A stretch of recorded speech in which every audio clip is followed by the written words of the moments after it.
Hello students, previous lecture में हमने द्विविमीय कार्तीय निर्देशांक पद्धति में लाप्लास समीकरण को चरों के पृथक्करण विधि के द्वारा हल किया था तथा इसका हल प्राप्त किया था।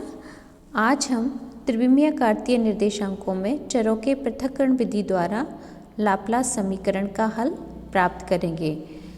तो इसके लिए सबसे पहले लाप्लास समीकरण हम जानते हैं कि हमारा जो लाप्लास समीकरण है वो था del square psi equals to 0 तथा डेल स्क्वायर को त्रिविमीय कार्तीय निर्देश तंत्र में निम्न प्रकार से लिख सकते हैं। Del square equals to del square over del x square plus del square over del y square plus del square over del z square. तो इस प्रकार इसका मान रखेंगे तो हमें त्रिविमीय कार्तीय निर्देश तंत्र में लाप्लास समीकरण निम्न प्रकार से प्राप्त होता है। इसके हल करने के लिए हम चरों के पृथक्करण विधि का उपयोग करते हैं, जिसके लिए माना कि हमारा जो साई तरंग फलन जो हमारा साई फलन है लाप्लास समीकरण का जो हल है साई वो एक्स वाई जेड का फलन है तथा इसको अलग अलग एकल चर फलन कैपिटल एक्स कैपिटल वाई तथा कैपिटल जेड के गुणनफल के रूप में हम निम्न प्रकार से लिख सकते हैं, जहाँ पर कैपिटल एक्स केवल चर एक्स का फलन है तथा कैपिटल वाई केवल चर वाई का फलन है तथा कैपिटल जेड चर जेड का फलन है।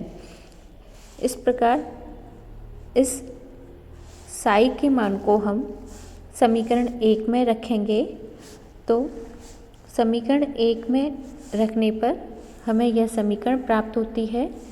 यहाँ पर चूँकि कैपिटल वाई और कैपिटल जेड चर एक्स पर निर्भर नहीं करते हैं तो इसको अवकलन से बाहर लिया है। इसी प्रकार वाई के अवकलज में कैपिटल एक्स तथा कैपिटल जेड फलन को बाहर लिखेंगे तथा इसी प्रकार कैपिटल एक्स तथा कैपिटल वाई को जेड के अवकलज से बाहर रखेंगे। अब इस समीकरण को capital X capital Y capital Z के मल्टीप्लिकेशन से भाग देंगे तो इस प्रकार हमें यह समीकरण प्राप्त होता है। इस समीकरण में 3 पद हैं और इसमें प्रत्येक पद है वो अलग अलग स्वतंत्र चर राशि का फलन है। यह केवल x पर निर्भर करता है, प्रथम पद चर x पर निर्भर करता है तथा द्वितीय पद चर y पर निर्भर करता है तथा तृतीय पद केवल चर z पर निर्भर करता है।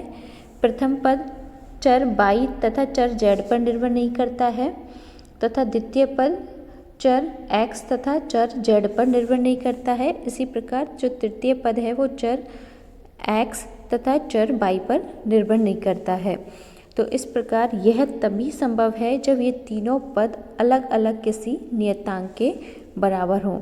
इसके लिए माना कि जो प्रथम पद है वो माइनस एल्फा स्क्वायर नियतांक के बराबर है, द्वितीय पद है वो माइनस बीटा स्क्वायर नियतांक के बराबर है तथा तृतीय जो पद है वो नियतांक गामा स्क्वायर के बराबर है।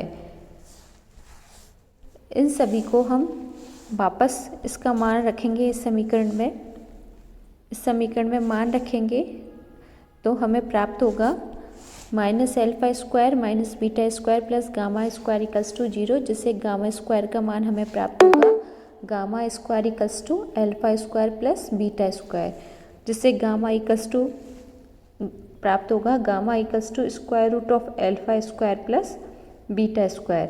यहाँ पर हम इस समीकरण में वापस यहाँ से आएंगे, प्रथम पद का मान रखेंगे। प्रथम पद माइनस एल्फा स्क्वायर के बराबर है तथा इस एल्फा स्क्वायर को लेफ्ट हैंड साइड लेंगे तथा कैपिटल एक्स से मल्टीप्लाई करके इस समीकरण को हम रीअरेंज करेंगे। रीअरेंज करने पर यह समीकरण एक साधारण अवकल समीकरण में रूपांतरित हो जाती है, जिसका मानक हल है capital X equals to a sine alpha x plus b cos alpha x.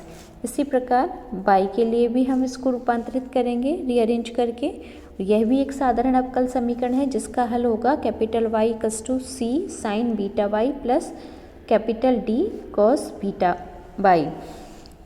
इस प्रकार कैपिटल X का मान प्राप्त होता है, कैपिटल Y का मान प्राप्त होता है तथा तृतीय पद में मान रखेंगे और इसको रीअरेंज करके रूपांतरित करेंगे। यह भी एक साधारण अवकल समीकरण है जिसका मानक हल होगा Z equals to capital E raise to the power gamma Z plus F e raise to the power minus gamma Z, जहाँ पर capital A, capital B, capital C, capital D, capital E तथा capital F और alpha व beta ये सभी अज्ञात राशियाँ हैं जिनको परिसीमा प्रतिबंधों के द्वारा ज्ञात किया जाता है। इस प्रकार इन सभी समीकरणों के मान समीकरण 7, समीकरण 8 और समीकरण 9 के मान हम यहाँ पर समीकरण 2 में रखेंगे।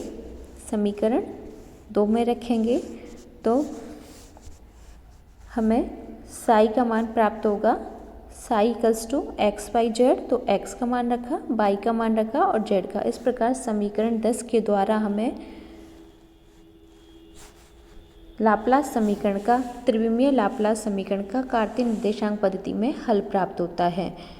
यहाँ पर ये जो समीकरण है वो अल्फा व बीटा के सभी मानों के लिए वैध होता है, इसलिए इस समीकरण का व्यापक हल हम अल्फा तथा बीटा के समस्त मानों के लिए योग के रूप में निम्न प्रकार से लिख सकते हैं। तो इस प्रकार यह जो समीकरण 11 है, यह हमारा समीकरण 11 त्रिविमीय कार्तीय निर्देश तंत्र में लाप्लास समीकरण के हल को व्यक्त करता है। इस प्रकार हमें त्रिविमीय कार्तीय निर्देश तंत्र में लाप्लास समीकरण का हल प्राप्त होता है।